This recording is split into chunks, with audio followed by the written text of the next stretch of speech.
పరిశుద్ధులు ప్రియమైన ప్రతి వారికి, అలాగే ఈ మామిళ్ళపల్లి గ్రామస్తులందరికీ, ఈ శబ్దం ద్వారా వింటున్న ప్రతి వారికి మన ప్రభువును రక్షకుడైన యేసుక్రీస్తు నామములో వందనాలు సమర్పిస్తున్నాను.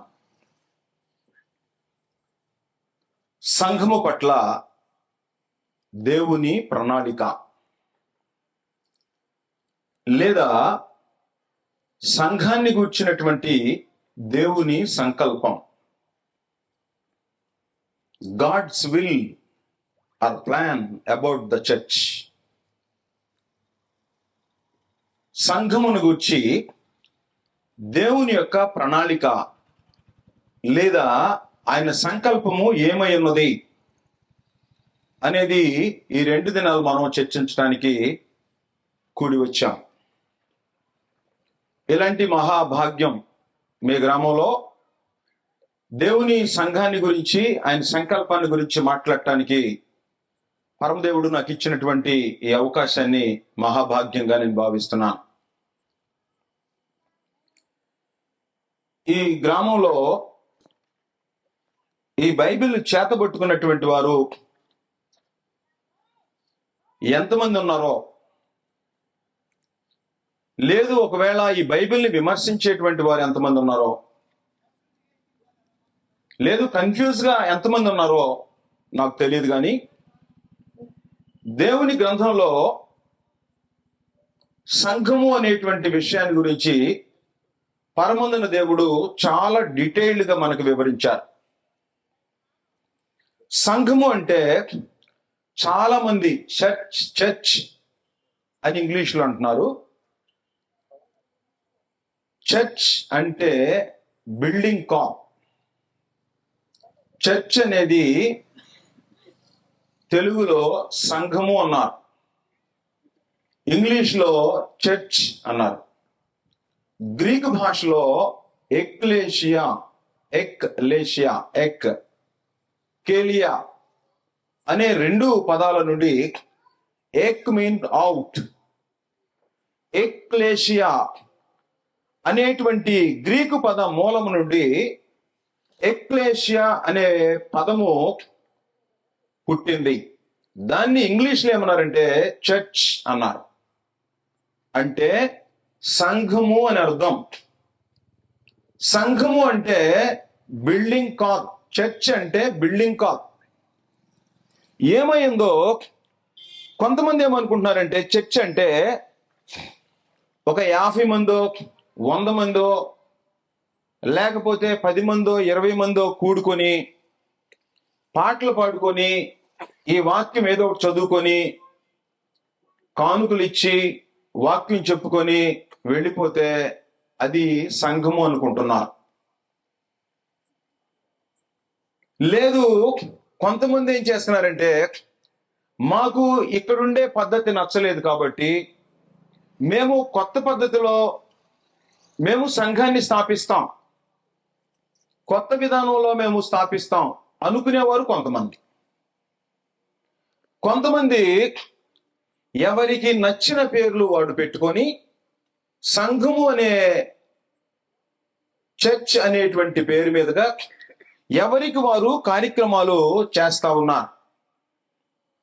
అయితే సంఘాన్ని ఎవరంటే వారు స్థాపించవచ్చా, ఎలాగంటే అలాగ నడిపించవచ్చా, సంఘము అసలు ఎలా ఏర్పడాలి, సంఘం అంటే ఏంటి అర్థం, ఆత్మ సంబంధమైంది, అసలు ఎన్ని రకాల సంఘాలు ఉంటాయి, వీటంతటికి దేవుని గ్రంథం మనకు ఆన్సర్ ఇస్తుంది. మీరు ఎవరైనా చదువుకున్న వారు ఉంటే గూగుల్లో టైప్ చేసి చూడండి, ఇంటర్నెట్ కనెక్ట్ చేసి total number of denominations in the world, లేదా తెలుగులో ప్రపంచంలో ఉన్న క్రైస్తవ మత శాఖలు ఎన్ని అని కొట్టండి. దాదాపుగా 45,000 కంటే ఎక్కువ రకాలు మీకు కనిపిస్తాయి. మీ ఊర్లో ఎన్ని రకాల సంఘాలు ఉన్నాయో నాకు తెలియదు. ఇక్కడ క్రీస్తు సంఘం అని ఉంది. ఇంక ఈ ఊర్లో ఇంకేమైనా ఉన్నాయా? ఏమైనా ఉన్నాయండి? బ్యాప్టిస్ట్. ఇంకేమైనా ఉన్నాయా? లేదు ఈ పరిసరాల్లో ఈ చుట్టుపక్కల ఉండేటువంటి ప్రాంతంలో ఏమైనా ఉన్నాయా? ఏమున్నాయి? చాలా ఉన్నాయి. ఏంటని? ఫెలోషిప్ అని. నేను కొన్ని పేర్లు చెప్తాను మీకు. ABM, CBM, Calvary Temple, Calvary Swaramu, Pentecost, Indian Pentecost, Brethren, strict Brethren, Thandri Sannidhi, Salvation Army, Lutheran church, Mormon church, Manna Ministries, Bethesda, new Bethesda, LAF, ఇలా మనం పేర్లు చెప్పుకుంటా పోతే చాలా రకాలైనటువంటి పేర్లు కనిపెడుతుంటాయి. ఇవన్నీ పరమందున దేవుడు ఉద్దేశించిన సంఘాలేనా? ఇది ఈ గ్రంథం మన చేతిలో దేవుడు పెట్టిన తర్వాత మనం ఇప్పుడే మన ప్రియులు ప్రార్థన చేశారు, సత్యాన్ని తెలుసుకునేటట్లుగా మాకు దయచేయండి అని. మంచి ప్రార్థన. సత్యం ఎక్కడుంటది? సత్యం ఎక్కడుంటదంటే ఈ గ్రంథంలో ఉంటది. యేసుక్రీస్తు సత్యము, నీ వాక్యమే సత్యము, నీ వాక్య సారాంశమే సత్యము, నీ నామం అంతటి కంటే నీ వాక్యమును హెచ్చించి ఉన్నావు అన్నాడు. అంటే ఈ లేఖనాలు మన చేతిలో ఉండే 66 పుస్తకాలు ఉండేటువంటి ఈ బైబిలే ప్రామాణికం. ప్రపంచంలో ఎంత కొమ్ములు తిరిగిన మనగాడికైనా సరే ఇదే ప్రామాణికం. ఇది కాదు అని అన్నాడంటే క్రైస్తవుడే కాదు, ఈ విశ్వాసంలో లేనివాడు. కాబట్టి ఈ గ్రంథం మనకి ఏం చెప్తుందో దాని ప్రకారము సంఘము అనేది ఉండాలి. సంఘం యొక్క చట్టం అదే ఉండాలి. సంఘము నడిపించే విధానమై ఉండాలి. సంఘానికి సేవకుడై ఉండాలి. సంఘములో జరిగేటువంటి విధానం మొత్తం ఈ గ్రంథంలో చెప్పినటువంటి సందేశం మేరకు ఉంటే అది సంఘం. ఉదాహరణకి 2 చేతులు, 2 కాళ్ళు, ముక్కు, నోరు, తల, గోళ్ళు ఉన్నాయి. ఏమంటారు? ముఖం ఉంది, మాట్లాడుతున్నాడు. ఏమంటారు? ఏమంటారండి? ఏమంటారు? ముఖం ఉందంటారా? ఏ జంతువు అంటారు? మనిషి అంటారు. ఒక తోక ఉంది అన్న, తోకుంటే ఇప్పుడు ఏమంటారు? జంతువు అంటారు. అంటే ఇన్ని లక్షణాలున్నా ఒక చిన్న వ్యత్యాసం ఉంటే మానవుడు కాకుండా పోతాడు. ఇన్ని లక్షణాలుండి ఒక తోకుంటే మనిషి కాడు. అలాగే ఈ దేవుని గ్రంథమైన ఈ బైబిల్లో సంఘము అనే దానికి దేవుడు ఒక రూప చిత్రం ఇచ్చాడు, రూపాన్ని ఇచ్చాడు. ఈ రూపంలో ఉంటే అది సంఘం. ఈ రూపానికి భిన్నంగా ఉంటే కోతి లేదా జంతువు అని ఎలాగంటున్నామో అలాగే అది మతము అయిపోద్ది. మతము సంఘము రెండు దేవుని సంకల్పం కాదు. సంఘము మాత్రమే దేవుని సంకల్పం, మతము దేవుని సంకల్పం కాదు. మతముకు మతానికి సంఘానికి వ్యత్యాసం ఉంది. మతము అంటే మనిషి యొక్క ఇష్టము. మతం రెటమతం విన్నారు కదా, రెటమతం అని. ఆ స్థానంలో మనుషులు ఏం చెప్పినా దానికి భిన్నంగా చెప్తాడు ఆయన. అందుకని ఏమన్నాడంటే వీడిది రెటమతం, ఆయన పేరు రెట్టడు, ఏది చెప్పినా వ్యతిరేకంగా చెప్తాడని రెటమతం అన్నా. మతము వేరు, సంఘము వేరు. మత శాఖ సంఘము రెండు ఒకటి కాదు. దాన్ని డివైడ్ చేసేస్తుంది దేవుని గ్రంథం. కాబట్టి బైబిల్ తీసుకున్నటువంటి వారు ఒకసారి ఈ 2 రోజులు మనం దేవుని సంకల్పంలో సంఘం ఎలాగుంది? మనకి కనబడే సంఘాలు కాదు, మనం చూసేటువంటి సంఘాలు కాదు మనం చూడాల్సింది. లోపల సమాచారం ప్రకారము సంఘం అంటే ఎలాగ ఉండాలని దేవుడు కోరాడో ఆ సంఘములో మనం ఉన్నామా, లేదు మనమున్న సంఘము అలాగున్నదా లేదా అని మనము ఈ 2 రాత్రులు ఆలోచన చేయడానికి ప్రయత్నం చేస్తాం. వాస్తవంగా ఇది 2 రోజులతో పూర్తి చేసేటువంటి సబ్జెక్ట్ కాదు. కనీసం 5 రోజులైతే దీని గురించినటువంటి వివరాలు డీటెయిల్డ్ గా చెప్పొచ్చు. 2 రోజుల్లో కన్సైజ్ గా అవుట్లైన్ మీకు ఇవ్వటానికి ప్రయత్నం చేస్తాను. పరమందుల దేవుడు సంఘాన్ని స్థాపించాలని కోరుకున్నప్పుడు ఎప్పుడు ఆలోచన చేశాడు? సంఘం అనేదాన్ని ఈ భూమి మీద ఏర్పాటు చేయాలని దేవుడు ఎప్పుడు ఆలోచన చేశాడో మనిషికి తెలియాలి. దేవుని యొక్క ఆలోచనలో నుంచి పుట్టినటువంటిది సంఘం. దేవుడు సంఘాన్ని స్థాపించాలనుకున్నప్పుడు తన ప్రవక్తలకు తెలియచేయకుండా దేవుడు ఏది కూడా బయలుపరచడో. ఆమోస్ గ్రంథం 3వ అధ్యాయము 7వ వచనంలో తన సేవకులైన ప్రవక్తలకు తాను సంకల్పించిన దానిని బయలుపరచకుండా ప్రభువైన యెహోవా ఏమీ చేయడు. అంటే దేవుడు ఏదైనా చేయాలంటే ముందుగా ప్రవక్తలకు తెలియచేస్తాడు. ప్రవక్తలకు తెలియచేసిన తర్వాత దాన్ని నెరవేర్చుతాడు దేవుడు.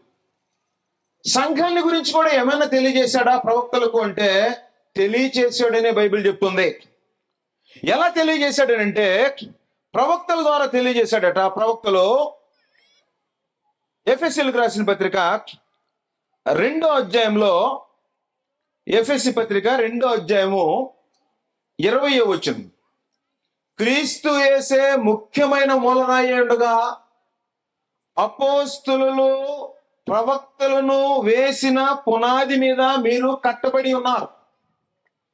అపోస్తులు వారి కంటే ముందు ప్రవక్తలు వేసిన పునాది ఉంది. సంఘాన్ని గురించి అపోస్తుల కంటే ముందు ప్రవక్తలు పునాది వేశారట. ఆ ప్రవక్తలు వేసినటువంటి పునాదిని మనం తెలుసుకుంటే ఆ పునాది మీద మనం కట్టడానికి అవకాశం ఉంటుంది. కాబట్టి ఆ పునాది ఏంటో మనకు తెలియకుండా ప్రవక్తలు ఏం చెప్పారో, అపోస్తులు ఏ పునాది వేశారో ఆ పునాది తెలియకపోతే ఏదో ఒకటి చేసేస్తుంటాం మనం. కాబట్టి దాని గురించి మనం కరెక్ట్ గా తెలుసుకోవాల్సినటువంటి అవసరం ఉంది.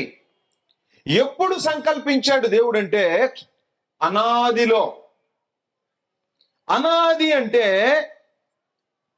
ఆది లేనప్పుడు అని అర్థం. బైబిల్లో 2 పదాలు ఇంపార్టెంట్ అయినటువంటివి. ఒకటి ఆది, రెండవది అనాది. ఇంగ్లీష్ లో ఆదిని అన్నాడు in the beginning. In the beginning God created the world అన్నాడు. అంటే ఈ ప్రపంచాలు ప్రారంభమైనప్పుడు ఆది. ఆది అంటే మొదలు. దేనికి మొదలు? సృష్టికి మొదలు. సూర్యుడు మొదలు, చంద్రుడు మొదలు, వృక్షాలు మొదలు, కాలము మొదలు, మానవుడు మొదలు. ఈ మొదలైనటువంటి ఈ కాలాన్ని ఏమన్నారంటే ఆది అన్నారు. ఆది అంటే కాలము ప్రారంభమైంది, సృష్టి ప్రారంభమైంది, దాన్ని ఆది అన్నారు. ఈ ఆది లేనప్పుడు ఉండే కాలం. ఆది అంటే ప్రారంభము. ఈ ప్రారంభము లేక మునుపు ఉండేటువంటి కాలాన్ని ఏమన్నారంటే అనాది అన్నాడు. ఇంగ్లీష్ లో దాన్ని before the foundations of the world. Before the foundation. Foundation వేసిన దగ్గర నుండి ఆది, before the foundation of the world అన్న దగ్గర నుంచి అనాది. ఇప్పుడు సంఘము అనేటువంటి మనం చూస్తున్న ఈ సంఘము దేవుడు ఎప్పుడు ఆలోచన చేశాడంటే అనాదిలో ఆలోచన చేశాడు. అంటే మానవులు లేనప్పుడు, భూమి లేనప్పుడు, ఆకాశం లేనప్పుడు ఈ భూమి మీద సంఘాన్ని ఎలా ప్రారంభించాలి, ఎప్పుడు ప్రారంభించాలి, ఎవరు ప్రారంభించాలి, దానికి ఏం పేరు పెట్టాలి, దానికి ఏం చట్టం ఉండాలి, ఎలా సంఘంలో చేర్చబడాలి, సంఘం ఎలా నడవాలి అనేది మానవులను సృజించక మునుపు దేవుడు అనాదిలో ఆలోచన చేశాడు. ఈ ఆలోచన చేసినటువంటి ఆలోచనని నెమ్మదిగా బయలుపరచడం ప్రారంభించాడు పరమందున దేవుడు.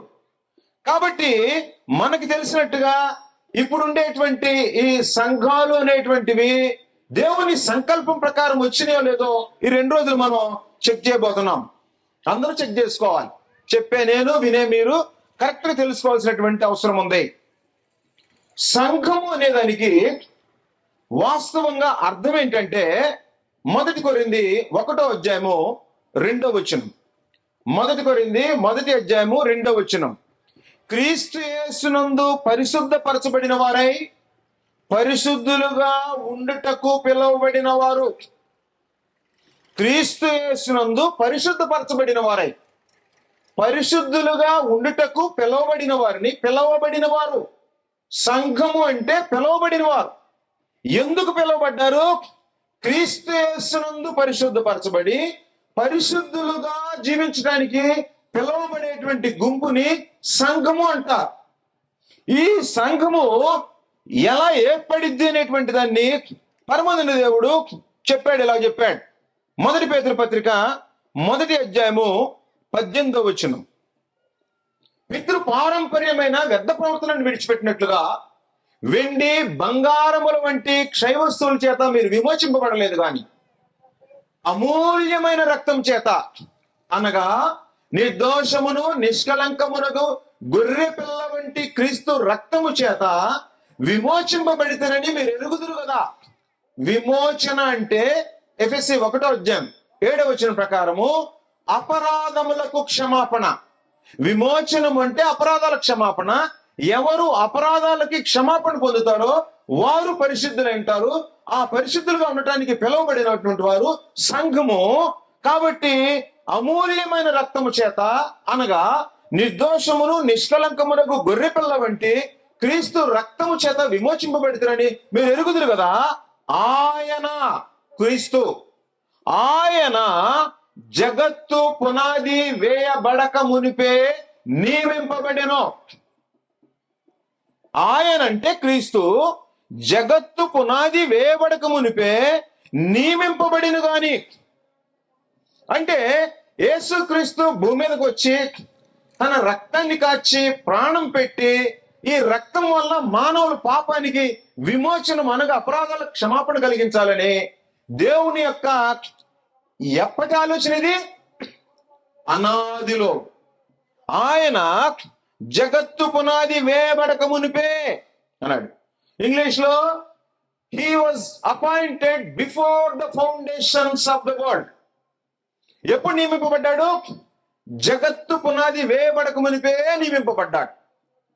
కాబట్టి జగత్తు పునాది వేయబడక మునిపే అంటే దేవుని యొక్క మనస్సులో సంఘము ఏర్పాటవటానికి క్రీస్తు ప్రభు రక్తంతో కడిగి పవిత్రపరిచి క్రీస్తు ప్రభు కొని దేవుని కొరకు పరిశుద్ధపరిచినటువంటి జనము సంఘమై ఉండాలి అనేది మానవులు పుట్టక ముందు దేవునిలో ఉండేటువంటి ఆలోచన. అది ఈ రోజు వచ్చినటువంటి ఆలోచన కాదు. అది జగత్తు పునాది వేయబడక మునిపే ఈ కార్యక్రమానికి పరమందున దేవుడు ఆలోచన చేసుకొని తన మనసులో ఏర్పాటు చేసుకున్నటువంటి వాడై ఉన్నాడు. ఎఫెసీ పత్రిక 1వ అధ్యాయము 4వ వచనం ఇలా చెప్తుంది. ఎట్లనగా తన ప్రియుని యందు తాను ఉచితముగా మనకు అనుగ్రహించిన తన కృపామహిమకు కీర్తి కలిగినట్లు తన చిత్త ప్రకారమైన దయా సంకల్పము చొప్పున, తన చిత్తము అంటే తన ప్రణాళిక, తన చిత్త ప్రకారమైన దయా సంకల్పము చొప్పున యేసు క్రీస్తు ద్వారా తనకు కుమారులనుగా స్వీకరించుటకై, యేసు క్రీస్తు ద్వారా దేవుడు మానవ జాతిని కుమారులుగా స్వీకరించాలని మనలను తన కోసము ముందు నిర్ణయించుకొని మనము తన ఎదుట పరిశుద్ధులమును నిర్దోషులను ఉండవల్లని జగత్తు పునాది వేయబడక మునిపే ప్రేమ చేత ఆయన క్రీస్తులో మనలను ఏర్పరచుకొనెను. అంటే జగత్తు పునాది వేయబడక మునుపు భూమి ఆకాశాలు మనిషి లేనప్పుడు క్రీస్తు యేసు నందు మానవుల్ని పవిత్రపరిచి సంఘంగా భూమి మీద ఏర్పాటు చేయాలనేటువంటిది దేవుని యొక్క ప్రణాళిక లేదా సంకల్పము, లేదా ఆయన దయాపూర్వకమైనటువంటి సంకల్పం అయి ఉంది. కాబట్టి పరిచయంగా మనం ఏం చూసామంటే, దేవుడు సంఘాన్ని ఏర్పాటు చేయాలనుకున్నటువంటిది ఈ రోజు మొదటి శతాబ్దంలోనో, రెండవ శతాబ్దంలోనో, లేకపోతే ఇప్పుడు 20వ శతాబ్దంలోనో కాదు. ఎప్పుడు? మానవ జాతి లేనప్పుడు, ఈ సృష్టి లేనప్పుడు, సూర్యుడు లేనప్పుడు, చంద్రుడు లేనప్పుడు, ఈ కంటికి కనిపించేది ఏది లేనప్పుడే దేవుని యొక్క మనసులో సంఘము ఉన్నది. అంటే ప్లాన్ ముందుగానే ఉంది. ఉదాహరణకి ప్లాన్ అంటే ఏంటంటే, బాగా ధనికులైనటువంటి వారు బిడ్డలు పుట్టక ముందే, పెళ్లి కాకముందే, వాళ్ళ మనవుడు పుట్టక మునిపే, కొడుక్కి పెళ్లి చేయకముందే మనవుడికి ఏం కావాలో తాతలు దాచిపెట్టినటువంటి వాళ్ళు ఉన్నారు చరిత్రలో. తెలుసా మీకు? ఉన్నారు. అంటే వాళ్ళ ప్లాన్ ఎంత ముందు ఉంది? వాళ్ళ ప్లాన్ ఎంత ముందుగా ఉంది అంటే, తనకి ధనం ఉంటే వీలు రాస్తారు. వీలునామా తెలుసా? వీలునామాలు ఏం రాస్తారంటే, నా 3వ తరం వాడికి ఆస్తి అంటే 3 తరాలు గడిస్తే గాని ఈ 3 తరాల్లో అనుభవించడమే తప్ప దాన్ని సంపూర్ణమైన హక్కులు పొందేటువంటి అవకాశం లేకుండా మనిషికే ఇంత జ్ఞానం ఉంది. మరి ఈ విశ్వాన్ని సృజించిన దేవునికి అంతకంటే ఎక్కువ సంకల్పం ఉండకూడదా? ఉంది. కాబట్టి సంఘము అనే ఆలోచన ఇప్పటికిప్పుడు తలంచి ఆలోచన చేసినటువంటిది కాదు. అందువలన సంఘము అనేటువంటి దాని గురించి దేవుడు ఏర్పాటు చేయాలనుకున్నప్పుడు ఆదాముని సృజించాడు. ఆదాము పాపం చేశాడు. ఆదాము పాపానికి క్రీస్తు ప్రభు దగ్గరే ఉంది ప్రాయశ్చిత్తం. భూలోకంలో ఉండే జనములన్నిటికీ ఆశీర్వాదము యేసుక్రీస్తే. ఆదికాండం 22:18 అబ్రహాంతో చెప్పాడు. అబ్రహాంతో చెప్పక మునుపు ఆదికాండము 3:15 దేవుడు తన సంకల్పాన్ని బయలుపెట్టాడు. మొదటి 2 అధ్యాయాల్లో సృష్టి నిర్మాణం జరిగింది. 3వ అధ్యాయంలో మానవుడు పాపం చేశాడు. మానవుడు పాపం చేసిన వెంటనే తన సంకల్పాన్ని ప్రారంభించాడు దేవుడు. అంటే క్రీస్తు ప్రభువుని భూలోకానికి పంపించేటువంటి ప్లాన్ ని ఆదికాండం 3వ అధ్యాయంలో స్టార్ట్ చేశాడు. ఎలా స్టార్ట్ చేశాడు చదువుతాం. ఆదికాండము 3:15 సందర్భం ఏంటంటే, దేవుడు వారికి ఆదికాండం 2:18 నీవు మంచి చెడ్డలు తెలియనిచ్చు వృక్ష ఫలములను తినకూడదు, నీవు వాటిని తిని దినమున నిశ్చయముగా చచ్చెదవు అన్నాడు. తిన్నాడు మనిషి. అవ్వదింది. ఆదాము తినేశాడు. ఆదాము పొరలో పెట్టి తిన్నాడు. తిన్న వెంటనే చెట్ల మధ్య దాక్కున్నాడు, దేవుని దగ్గరికి రాకుండా. తింటే చస్తావన్నాడు. తిన్నారు ఇద్దరు. చచ్చారా? దేవుని దృష్టిలో చనిపోయారు. దేవుని దృష్టిలో ఎలా చనిపోయారంటే, జీవము నుండి వేరు చేయబడ్డారు. అంటే దేవునికి మనిషికి మధ్యన ఉండేటువంటి బాంధవ్యము ఎప్పుడైతే ఆదాము ఆజ్ఞను మీరాడో, ఆజ్ఞ అతిక్రమము పాపము, పాపము వల్ల వచ్చే జీతము మరణము. మరణం అంటే దేహమరణం కాదు. ఏ మరణం అంటే దేవునికి మనిషికి బంధం తెగిపోయి చనిపోయినటువంటి వ్యక్తి యొక్క ఆత్మ పరలోకం వెళ్ళలేకుండా చేసేటువంటిది పాపం. కాబట్టి ఇప్పుడు ఆదాము ఎప్పుడైతే పాపం చేశాడో, దేవుని మనసులో భూలోకంలోని వంశాలన్నీ క్రీస్తులో పోస్తే ఆశీర్వదింపబడతాయి అనే ఆలోచనని ఫస్ట్ సారి స్టార్ట్ చేసి 3:15 ఇలా చెప్తున్నాడు. ఎవరితో చెప్తున్నాడంటే, సర్పముతో చెప్తున్నాడు. ప్రేరేపించింది సర్పము. ప్రేరేపిస్తే తిన్నది మొదట హవ్వ. హవ్వ ప్రేరేపిస్తే తిన్నవాడు ఆదాం. మొట్టమొదటి పిలిచి ఆజ్ఞిచ్చిన ఆదాముని పిలిచాడు. ఏం ఆదాం, ఎక్కడున్నావు అని అడిగాడు. అయ్యా, తోట చెట్ల మధ్య దాక్కున్నాను. ఏం కారణం అన్నాడు. ఇదిగో ఈ స్త్రీ నువ్వు నాతో ఉండటానికి ఇచ్చావు కదా, ఈమె అన్నాడు. ఏమమ్మా హవ్వమ్మా ఏంటి అని అడిగాడు. ఇదిగో ఈ సర్పమే. అంటే నేరము ఎవరు కూడా వారి మీద వేసుకోరు. మిమ్మల్ని ఎవరైనా అడిగారు అనుకో, నేను కాదు ఫలానా, వాడిని అడిగితే ఫలానా, వాడిని అడిగితే ఫలానా. నేను పాపం చేశాను, పొరపాటు చేశాననే తత్వము మనుషులకి రావడం లేదు. అందువల్ల దేవుడు ఏం చేశాడు తెలుసా? ఎవరు దీనికి కారణం అంటే ప్రేరేపించింది సర్పం. పిలిచాడు, సర్పాన్ని పిలిచాడు. తప్పిపోయింది హవ్వ, నెక్స్ట్ ఆదాము. వీళ్ళిద్దరికి కారణము సాతాను, సర్పం కాబట్టి పిలిచాడు సాతాను. ఏంటి సాతాను ఏంటని అడిగాడు. ఏంటంటే ఏం చెప్పాడు తెలుసా? మరియు ఆదికాండం 3:15 నీకును స్త్రీకిని, నీ సంతానమునకును ఆమె సంతానమునకును వైరము కలుగజేసేదను. నీ సంతానం అంటే ఎవరు? సర్ప సంతానము. యోహాను ఇశ్రాయేలుని పిలిచి బాప్తిస్మం ఇస్తుంటే, బాప్తిస్మం పొందకపోతుంటే, సర్ప సంతానమా, రాబో ఉగ్రతను తప్పించుకున్నట్టుకు మీకు బుద్ధి చెప్పిన వాడెవడు? ఇప్పుడే గొడ్డలి చెట్ల వేరు ఉంచబడింది అన్నాడు. కాబట్టి సర్ప సంతానం ఎవరంటే అపవాదిని అనుసరించి బ్రతికే ప్రతివాడు సర్ప సంతానమే. అందుకని ఏం పిలుస్తున్నాడు, ఏం చెప్పాడంటే, పిలిచి నీకును స్త్రీకిని, నీ సంతానమునకు ఆమె సంతానమునకు వైరము కలుగు చేశాను, అది నిన్ను తల మీద కొట్టును, నీవు దానిని మడిమ మీద కొట్టు అన్నాడు. అది అన్న చోట ఒరిజినల్ భాషలో 1:7 చూడండి, ఆయన అంటే సర్పమేమో క్రీస్తు ప్రభుని కాళ్ళ దగ్గర కరవటానికి వచ్చింది. యేసుక్రీస్తేమో కాలుతో సర్పాన్ని చితక తొక్కేస్తాడు. ఆదాము వల్ల కాలేదు, ఆదాము వల్ల కాలేదు, ఆఖరికి సిలువలో దొంగ వల్ల కూడా కాలేదు. ఈ మధ్య నుండే ఏ వ్యక్తి, ఏ భేదం లేదు, అందరూ పాపం చేసి దేవుడు అనుగ్రహించే మహిమను పొందలేకపోతున్నారని రోమా 3:23, రోమా 3:10-11 నీతిమంతుడు లేడు, ఒక్కడైనను లేడు అని అన్నాడు. ఏం కారణం అంటే దేవుడు అనాదిలో చేసినటువంటి సంకల్పం నెరవేర్చబడటానికి క్రీస్తు ప్రభు ఈ భూలోకానికి రావాలి. ఈ భూలోకానికి వచ్చి స్త్రీ సంతానముగా పుట్టాలి. కాబట్టి భూమి మీద యేసుక్రీస్తుకి తండ్రి ఎవ్వరూ లేరు, తల్లి మాత్రమే ఉంది. కానీ యోసేపు కుమారుడుగా ఎంచబడ్డాడని గాని యోసేపు వలన పుట్టినవాడు యేసుక్రీస్తు కాదు, స్త్రీ సంతానమే. కాబట్టి స్త్రీ సంతానముగా పుట్టడానికి దేవుని యొక్క సంకల్పంలో ఉండే మొట్టమొదటి ప్రవచన భాగము ఆదికాండము 3:15. ఇక్కడ నుంచి చరిత్ర మనం తీస్తే 3వ అధ్యాయం దగ్గర నుంచి ఆదాము సపరేట్ అయిపోయాడు, పాపం చేశాడు.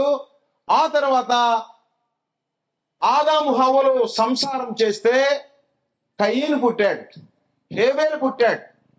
కయ్యను హేబేలు చంపాడు.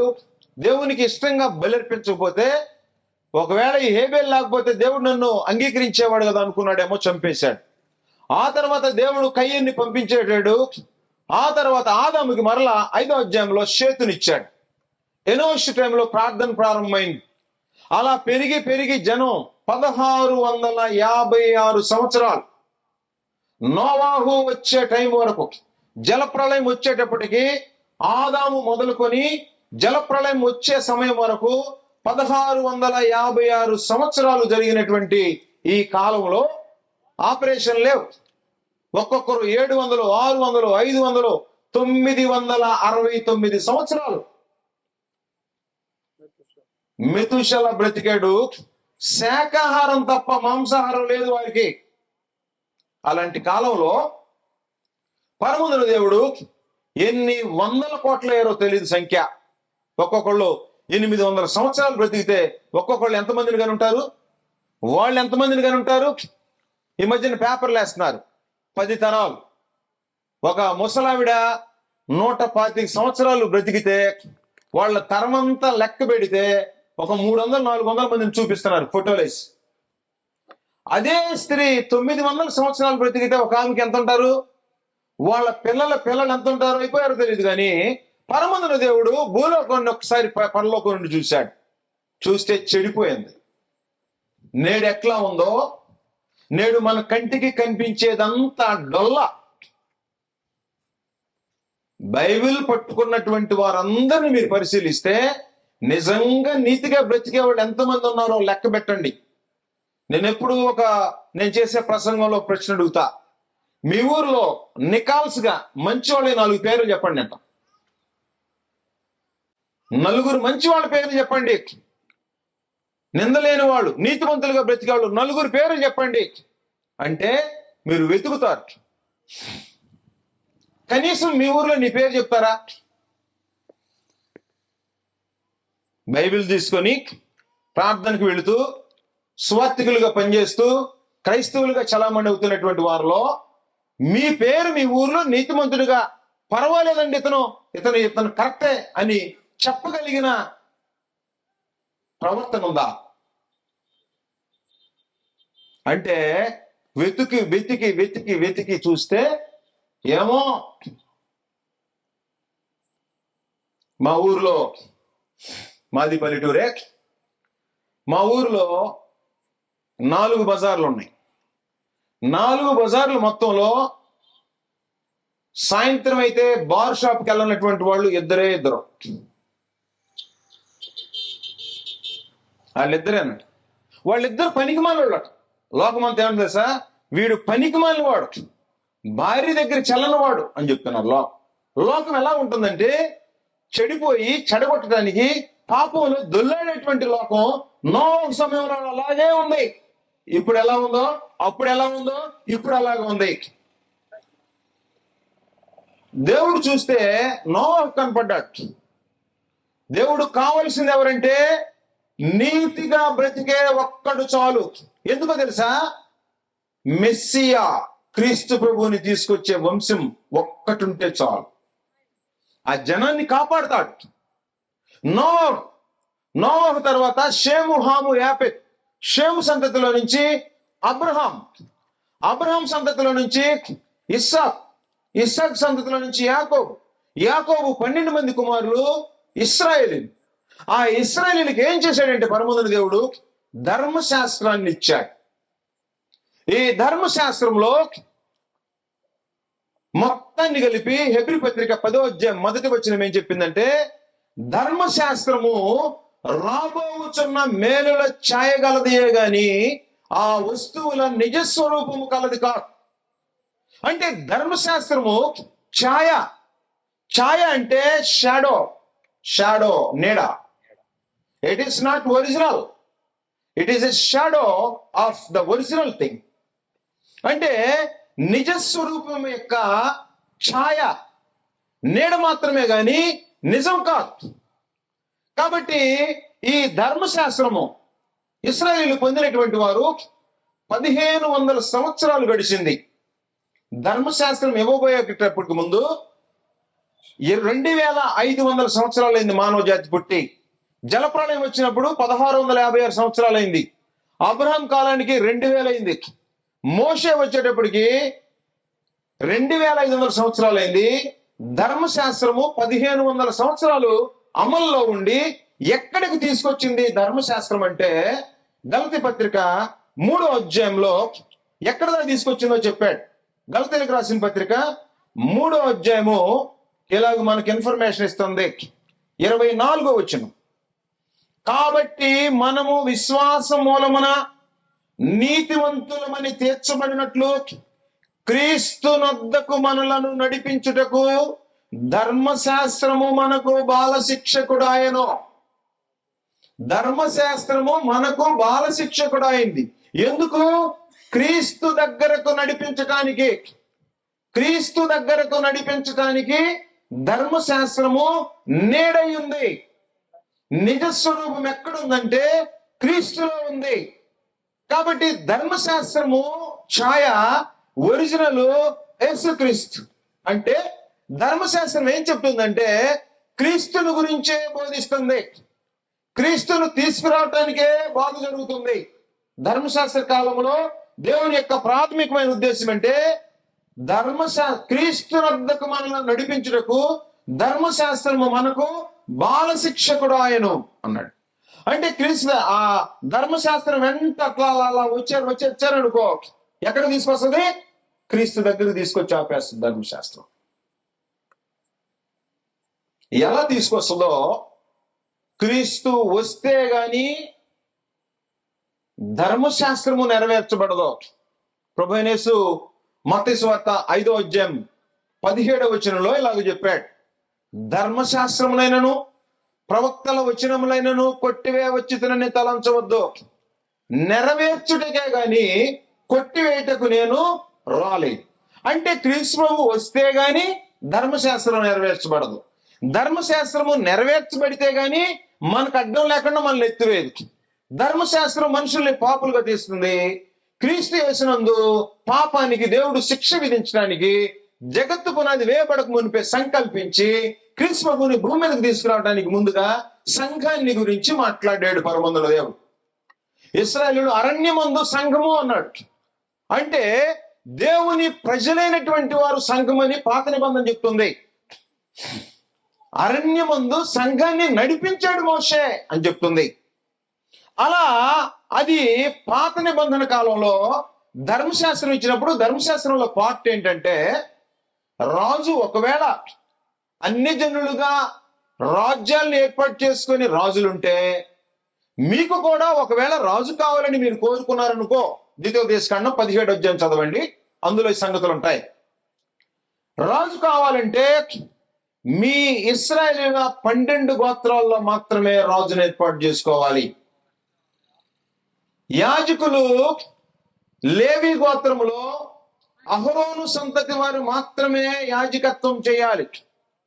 రాచరికము మిగిలిన 12 గోత్రాల వారు చేయాలి అని దేవుడు ఏర్పాటు చేసి, ఇశ్రాయేలీయులు అరణ్యం దాటి అవతలకు వచ్చిన తర్వాత యెహోషువ నాయకత్వంలో మోషే చనిపోయాడు. యెహోషువ నాయకత్వంలో వచ్చిన తర్వాత 50 సంవత్సరాలు యుద్ధం చేసి కనాను భూభాగాన్ని, యోర్దాను నదికి అవతల 2.5 గోత్రాలు, యోర్దాను నదికి యువతల 9.5 గోత్రాలు, 12 గోత్రాలు వాళ్ళకు పంచి ఇచ్చి, మీరు జాగ్రత్త అన్నాడు. 24వ అధ్యాయంలో చెప్పాడు, మీరు నది అద్దవతర పూజించినటువంటి దేవతలను పూజిస్తారో ఎవరిని పూజిస్తారో గాని నేను మాత్రం నా ఇంటి వారు యెహోవానే సేవిస్తామని చెప్పాడు. యెహోషువ చనిపోయాడు. యెహోషువ చనిపోయిన తర్వాత ఇశ్రాయేలీయులకి రాజు లేడు, చెదిరిపోయారు. న్యాయాధిపతుల కాలం వచ్చింది, దాదాపుగా 315 సంవత్సరాలు. దేవుడు ఒక న్యాయాధిపతిని పుట్టించడం, చుట్టుపక్కల ఉండేటువంటి ఫిలిస్తీన్లని, అమ్మోనీయుల్ని, మోయాబీలు యుద్ధం చేస్తే వాళ్ళకి బానిసలు అయిపోతే అలాంటి వారిని విడిపించడానికి ఒక న్యాయాధిపతిని వీరు లేపటం, మరలా వాళ్ళు తొట్టిల్లిపోవటం, మరలా వాళ్ళని బాధించడం, దేవుణ్ణి మొరపెట్టడం, మరలా దేవుడి న్యాయాధిపతిని పుట్టించడం 315 సంవత్సరాల పైగా గడిచిపోయింది. చివరిగా 15వ న్యాయాధిపతి సమూయేలు వచ్చాడు. సమూయేలు వచ్చినప్పుడు సమూయేలు కాలంలో ప్రజలందరూ వచ్చాయా, మీ బిడ్డలో నీలాంటి వారు కాదు, అందుకని ఏం చేస్తామంటే మాకు ఒక రాజుని ఏర్పాటు చేయి అని అడిగారు. అడిగితే రాజుని ఇవ్వటానికి దేవుడు ఇష్టం లేకపోయినా కోరుకున్నాడు, ఇచ్చేశాడు. సౌలు మొదటి రాజు, 2వ రాజు దావీదు, 3వ రాజు సొలొమోను. దావీదుని దేవుడు కోరుకొని యోధా గోత్రంలో దావీదు ఇంటి వారిని హెచ్చించి యోధా గోత్రాన్ని స్థిరపరిచి దావీదుకి పరమందున దేవుడు వాగ్దానం చేశాడు. ఏం వాగ్దానం చేశాడంటే, నీ సంతానము శాశ్వతంగా ఉంటది, నీ సింహాసనము సూర్యుడున్నంత కాలం ఉంటది, చంద్రుడున్నంత కాలం ఉంటది. సూర్యుడున్నంత కాలము, చంద్రుడున్నంత కాలము నీ సంతానం నుంచి వచ్చేవాడు రాజు అవుతాడు, యాజకుడు అవుతాడు. రాజైన యాజకుడయ్యి ఈ భూలోకాన్ని, ఈ ప్రపంచాన్ని, విశ్వాన్ని ఏలుబడి చేసేటువంటి నా కుమారుణ్ణి నీ సంతతిలో నుంచి పుట్టిస్తా, ఆయన రాజులకు రాజు ఉంటాడు, ప్రభువులకు ప్రభువు ఉంటాడని దావీదుకి వాగ్దానం చేశాడు. దావీదుకు వాగ్దానం చేసిన తర్వాత సౌలు 40 సంవత్సరాలు, దావీదు 40 సంవత్సరాలు, సొలొమోను 40 సంవత్సరాలు, 120 సంవత్సరాలు అయిపోయిన తర్వాత దేవుడు రాజ్యాన్ని 2 ముక్కలు చేశాడు. 10 గోత్రాలు ఇశ్రాయేలీయులు, 2 గోత్రాలు యూదులు ఉన్నారు. ఆ యోధా గోత్రం ఉన్నవాళ్ళు దావీదు మిగతా 10 గోత్రాల వాళ్ళు ఇశ్రాయేలీయులు ధర్మశాస్త్రానికి భిన్నంగా ఆరాధించినటువంటి వారు. 253 సంవత్సరాలు ఇశ్రాయేలు రాజులు 19 మంది, యెరొబోము మొదలుకొని హోషేయ వరకు 253 సంవత్సరాలు ఏలుబడి చేసి అష్షూరు రాజు అయినటువంటి షల్మనేసెరుకి విగ్రహారాధన చేసిన కారణాన దేవుడు అప్పగించి వారిని బానిసలుగా అప్పగించాడు. 135 సంవత్సరాల తర్వాత గడిచిపోయిన తర్వాత యూదులను కూడా అప్పగించేశాడు. అంటే సుమారుగా దావీదు చనిపోయిన తర్వాత 350 సంవత్సరాలు అయిపోయిన తర్వాత దేవుడు ఏం చేశాడో తెలుసా? ఈ యోధా గోత్రం మొత్తాన్ని తీసుకువెళ్ళి బబులోను సామ్రాజ్యపు చక్రవర్తి అయినటువంటి నెబుకద్నెజరుకి అప్పగించేసేసాడు. అంటే నెబుకద్నెజరు ఎప్పుడైతే పట్టుకెళ్ళిపోయాడో చివరి రాజు, మొదటి రాజు, యూదుల్లో మొదటి రాజు రెహబాము, చివరి రాజు సిద్కియా లేదా మత్తిన్యా. ఈ కాలంలో, దీనికంటే ముందు కాలంలో పరమందున దేవుడు తాను స్థాపించబోయేటువంటి సంఘము, తాను స్థాపించబోయే సంఘాన్ని, రాజ్యము సియోను అని పాత నిబంధన లేఖనాల్లో పర్యాయ పదాలుగా ఉపయోగించి లేఖనాల్లో ప్రవక్తల ద్వారా స్థాపించబోయేటువంటి సంఘాన్ని గురించి సమాచారాన్ని పాత నిబంధన గ్రంథంలో ఇచ్చాడు. తన మనసులో జగత్తు పునాది వేయబడక మునిపే క్రీస్తు యేసునందు మానవ జాతికి విమోచన కలిగించాలని కోరుకున్న పరమందున దేవుడైన యెహోవా తన కుమారుడైన క్రీస్తు భూమి మీదకి వస్తే ఆయన రక్తం వలన భూలోకం నుండి వంశాలన్నిటికీ విమోచన కలగాలని అక్కడి నుండి ప్రారంభించినటువంటి వారు ఆయన రక్తం వలన విమోచింపబడి సంఘంగా భూమి మీద పరిశుద్ధులైన జనంగా బ్రతకాలి అని ఎప్పుడో సంకల్పించాడు. కాబట్టి రాజుల కాలం అయిపోయింది. ఇశ్రాయేల్ రాజుల్లో దేవుడు ఏం వాగ్దానం చేశాడు సిద్కియాకి? ఇక యూదాలో రాజుగా ఎవడు ఉండడో దేవుడు చెప్పేశాడు. అంటే భౌతిక సంబంధమైన రాజులు దేవుడు కోరుకున్న పరిపాలన, నీతి న్యాయము జరిగించినటువంటి రాజులు ఇక పరిపాలన చేయాల్సినటువంటి అవసరం లేదు. ఎవరు పరిపాలన చేస్తారంటే, నేను ఆదిలో సంకల్పించిన నా కుమారుడైన క్రీస్తుని భూమి మీదకి రాజుగా పంపిస్తా, అతను తప్ప ఈ భూమి మీద దావీదు సంతతిలో ఇంకెవడు రాజు ఉండకూడదు అని సిద్కియాకి పరమందున దేవుడు తెలియజేసేశాడు. కాబట్టి ఇర్మీయా గ్రంథము 22వ అధ్యాయంలో ఈ సంగతి నేను ఫైనల్ గా చదువుతున్నాను. ఇర్మీయా గ్రంథం 22వ అధ్యాయము 27వ వచనం. వారు తిరిగి రావాలని బహుగా ఆశపడిన పడి దేశమునకు వారు తిరిగి రారు. కొన్యా అను ఇతడు, కొన్యా అన్న ఒకడే, హేయమైన ఓటికొండ వంటి వాడా యోధారాజు, పనికి మాలిన ఘటమా, అతడును అతని సంతానమును విసిరివేయబడి తామెరుగని దేశములోనికి త్రోయబడి దేశమా దేశమా దేశమా యెహోవా మాట వినుము. యెహోవా ఎలాగూ సెలవిచ్చుచున్నాడు, సంతానహీనుడనియు తన దినములలో వర్ధిల్లని వాడనియు ఈ మనుష్యుని గురించి రాయుడే. అతని సంతానములో ఎవడును వర్ధిల్లడు, వారిలో ఎవడును దావీదు సింహాసనమందు కూర్చుండడు. ఇక మీదట ఎవడును యోధాలో రాజుగా ఉండడు. అంటే భౌతికంగా శరీరాన్ని ధరించినటువంటి ఏ మనుషుడు కూడా దావీదు సంతతిలో నుండి వచ్చి దావీదు సింహాసనాన్ని ఎక్కడో, అదే ఇర్మీయా గ్రంథం 23వ అధ్యాయంలో నెక్స్ట్ జరగబోయేటువంటి ఇన్ఫర్మేషన్ చెప్పేసేసాడు. 5వ వచనం, 23వ అధ్యాయం 5వ వచనం. యెహోవా ఎలాగో ఆజ్ఞ ఇచ్చుచున్నాడు, రాబో దినములలో నేను దావీదునకు నీతి చిగురు పుట్టించెదను, అతడు రాజై పరిపాలన చేయను, అతడు వివేకముగా నడుచుకొనుచు కార్యము జరిగించును, భూమి మీద నీతి న్యాయములను జరిగించును. అంటే నీతి న్యాయము లేని రాజ్యాలు. ఇశ్రాయేలు దేశంలో రాజులు నీతి న్యాయం, నీతి కావాలని కోరాడట, న్యాయం కావాలని కోరాడట, నిజమైన ద్రాక్ష పళ్ళు కావాలని కోరాడట.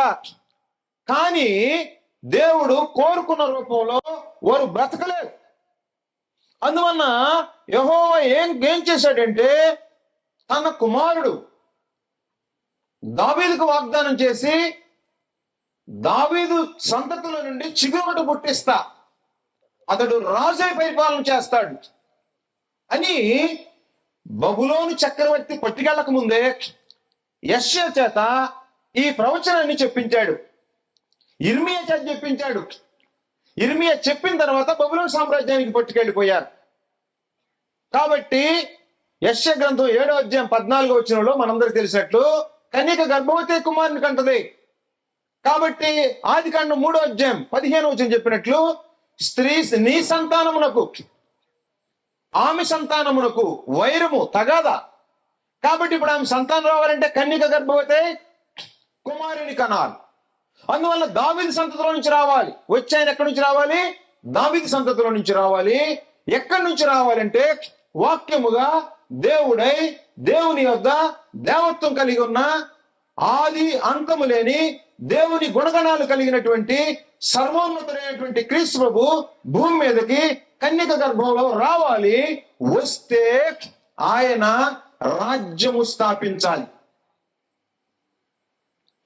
ఆ రాజ్యము స్థాపిస్తే ఆ రాజ్యము ఇశ్రాయేలు రాజ్యం అంటే ఏంటి? అసలు దేవుని ప్రజలు. యూదా రాజ్యం అంటే దేవుని ప్రజలే. మిగతావన్నీ అన్ని రాజ్యాలు, ఇవి దేవుని రాజ్యం. దేవుడే వారికి రాజు అయి ఉంటాడు. అలాంటి పరిస్థితుల్లో పరమందున దేవుడు వాగ్దానం మీద వాగ్దానం, వాగ్దానం మీద వాగ్దానం, అనేక వందల వాగ్దానాలు ప్రవక్తల ద్వారా చేయించాడు. మీరు అపోస్తలులు ప్రవక్తలు వేసిన పునాది మీద కట్టబడి ఉన్నారు అన్నాడే, అది ప్రవక్తల ద్వారా తెలియజేసేసాడు. కనుక దావీదు సంతతిలో నుంచి రాజు వస్తాడు. దావీదు సింహాసనం మీద దావీదు సంతతిలో నుండి దేహ సంబంధమైన వాడికి ఎవడో రాజుగా కూర్చోడు అని చెప్పేసేసాడు.